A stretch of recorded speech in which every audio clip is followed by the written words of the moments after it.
Halo, kembali lagi dengan Julian Bertekno dan pada video kali ini langsung aja mau saya bahas nih. Kira-kira kalau untuk tahun 2026, tahun mendatang, cocok nggak sih kita itu beli laptop bekas?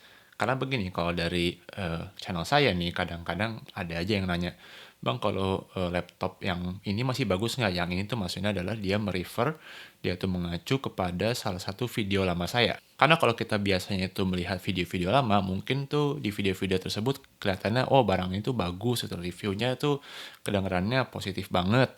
Dan jadi bikin tertarik nih untuk beli barang tersebut. Dan menurut saya juga, kalau untuk tahun ini dan tahun 2026, menurut saya ini adalah momentum yang cocok kalau kita beli laptop bekas ya. Karena ini belum tentu sih, tapi kalau dugaan saya itu akan ada kenaikan harga laptop ya.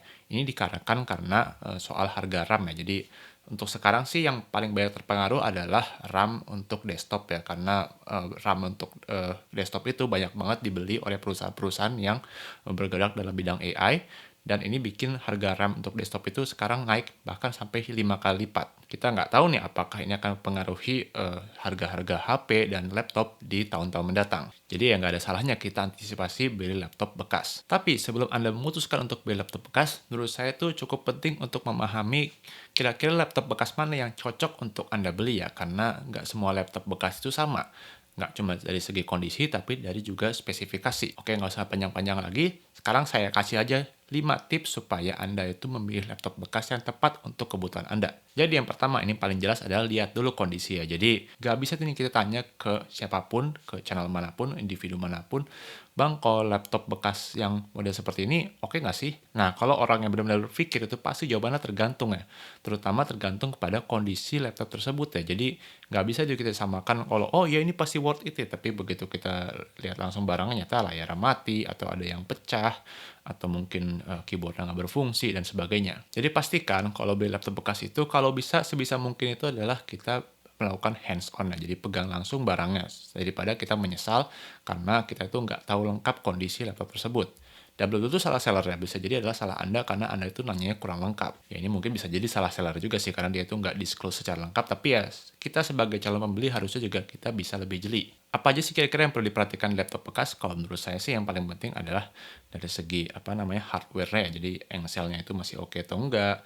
Kemudian juga tanya aja ke penjual apakah ada masalah-masalah yang sering muncul yang mungkin begitu dicek itu nggak muncul, misalnya mungkin kadang-kadang layar mati atau mungkin sering blue screen karena hardware mungkin memorinya udah jelek, atau mungkin SSD-nya atau mungkin hard disk itu udah nggak bagus jadi sering off sendiri. Dan masih banyak lagi. Software juga sebenarnya mungkin nggak bisa kita sampingkan bener ya, tapi ya menurut saya jauh lebih penting untuk kita cek hardware ya, karena untuk software mayoritas itu bisa kita perbaiki dengan misalnya mungkin ya ganti aja operating sistemnya kalau dulunya tuh nggak terinstall Windows dengan lisensi resmi, ya udah kita ganti dengan Windows berlisensi resmi. Atau ya kalau mungkin laptop udah tua banget ya kita bisa install aja mungkin Linux ya. Soal garansi ya, jadi memang sih kalau kita tuh beli laptop yang mungkin keluaran 5 atau 10 tahun lalu ya udah hampir pasti nggak ada garansinya lah karena ya itu udah ketuaan banget. Tapi kalau laptop itu masih keluaran model 1-2 tahun lalu, nah itu menurut saya itu masih kemungkinan besar masih akan ada dapat garansi ya. Ya, dan kalau bisa tuh garansi resmi, karena kalau garansi resmi kan enak tuh, kita tuh kalau ada kenapa-kenapa bisa langsung klaim ke tempat servis center resmi. Tapi kalau nyata garansi itu garansi distributor, nah ini yang menurut saya itu jadi agak menantang nih, agak-agak challenging. Karena kalau garansi distributor itu pertama kualitasnya tuh beragam ya, dan kita tuh nggak punya apa namanya eh, patokan resmi, panutan resmi untuk garansinya. Ini mungkin bisa jadi distributornya sendiri yang mungkin ntar laptopnya dibalikin kemana untuk diperbaiki, kemudian nanti dibalikin, bisa jadi juga dibalikinnya ke luar negeri dulu tuh. Yang kedua adalah kita harus cek juga nih laptop ini tuh apakah dia itu bisa diperbaiki dengan mudah atau enggak. Jadi begini, kalau kita beli laptop pada umumnya, misalnya ini contoh aja nih, ThinkPad. Ya, ThinkPad itu kan mayoritas yang lini mainstream adalah laptop yang cukup mudah untuk diperbaiki dan dibongkar. Ya. Jadi kita balik aja laptopnya, bisa dibongkar satu-satu, kemudian kita akan bisa dapat komponen-komponen yang kira-kira bermasalah nih, kalau memang ada yang bermasalah. Laptop saya yang satu ini juga laptop bekas, ini adalah Samsung Galaxy Book Pro yang saya beli buat, saya pakai buat ngajar ya, ngajar Linux. Ini juga cukup mudah nih, dia cuma butuh dicopot kaki karetnya di sini, habis itu kita bisa akses bagian dalamnya.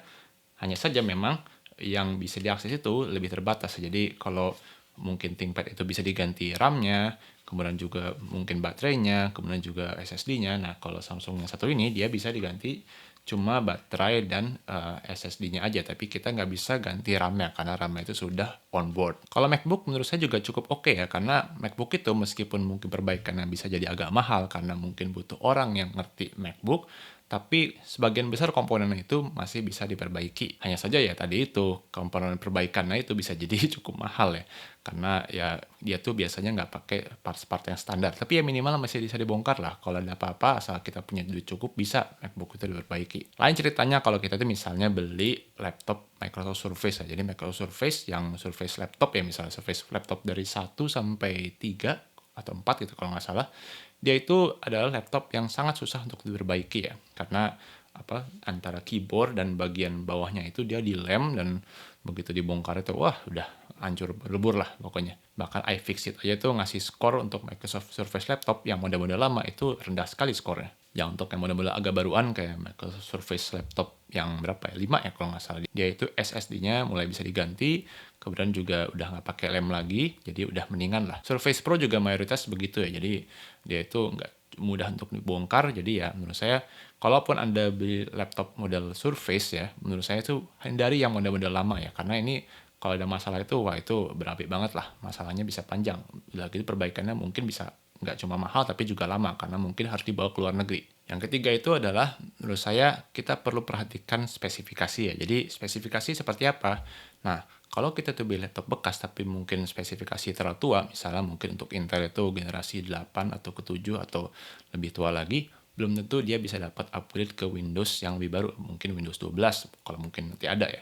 Ya mungkin dia akan mentok di Windows 11, atau ya mungkin juga nih kalau dia terlampau lama mungkin mentoknya di Windows 10, atau mungkin nggak bisa ke 10 juga. Udah begitu, prosesor lama itu ada kecenderungan dia itu tidak seefisien secara energi ketimbang laptop-laptop baru. Udah begitu ditambah dengan baterainya mungkin udah nggak terlalu bagus. Jadi intinya kalau Anda itu beli laptop yang lama dan prosesor dan baterainya juga sudah tua, itu kita harus berekspektasi kalau mungkin baterainya nggak akan bisa panjang. Yang keempat adalah soal software. Jadi oke, tadi saya baru bilang kalau software itu mungkin nggak penting-penting amat, tapi ada beberapa software yang kunci yang menurut saya itu perlu banget kita perhatikan ya.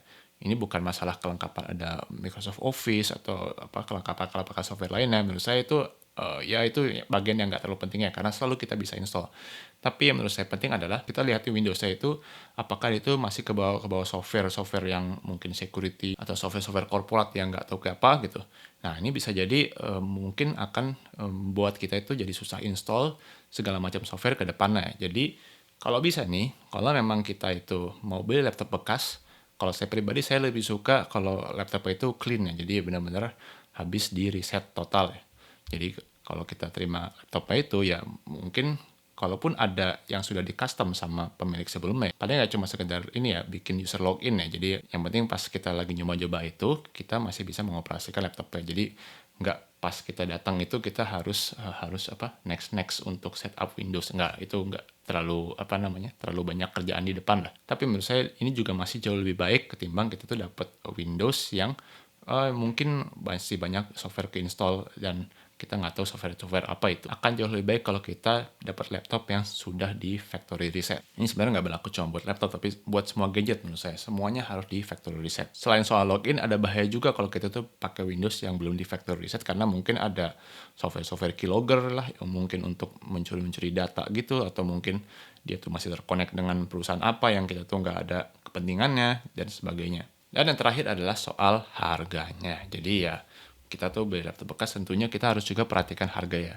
Jadi harga yang bagus sih kalau dari pengalaman saya itu nggak terlalu tinggi tapi juga nggak terlalu rendah ya. Gimana tuh? Ya mungkin sekitaran 50-70% dari harga original menurut saya masih oke lah. Kalau terlalu rendah itu menurut saya tuh cukup harus kita curigai ya, karena bisa jadi ini mungkin scam ya, mungkin barangnya itu nggak ada, fotonya juga foto curian nggak tahu dari mana ya. Ini menurut saya nggak penting untuk kita perhatikan, dan bahkan kita baiknya hindari aja. Nah, tapi kalau terlalu tinggi, nah ini menurut saya juga mungkin agak kurang cerdas dari segi kita browsing ya. Jadi mungkin kita bisa lebih rendah lagi. Tapi menurut saya sih lebih aman kalau kita tuh agak terlalu tinggi ketimbang terlalu rendah. Tentunya jangan berasumsikan kalau yang agak ketinggian itu bukan yang scam ya. Kembali, ini salah satu alasan kenapa COD itu ketemu langsung itu penting. Dan masih ngomong soal harga dan transaksi, juga saya ingin menekankan kalau pastikan Anda itu bertransaksi laptop dengan aman ya, mungkin dengan marketplace online yang terpercaya atau mungkin dengan COD langsung, dan orang yang dikontak itu kita masih bisa dapat kontaknya ya. Jadi kalau emang ada kenapa-kenapa ya kita masih bisa hubungi. Akan lebih bagus lagi kalau kita tuh mungkin dapat personal guarantee ya, jadi garansi pribadi ya minimal tuh seminggu lah, supaya kalau ada apa-apa itu masih bisa kita mungkin balikin atau mungkin minimal banget tanya-tanya.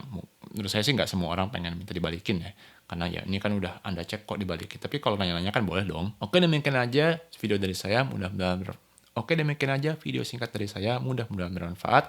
Selamat mencari laptop bekas di pasaran, semoga mendapatkan apa yang Anda butuhkan. Silahkan like video ini jika dirasa bermanfaat, subscribe jika tidak ingin ketinggalan konten bertekno lainnya. Saya Jul dan terima kasih telah menonton.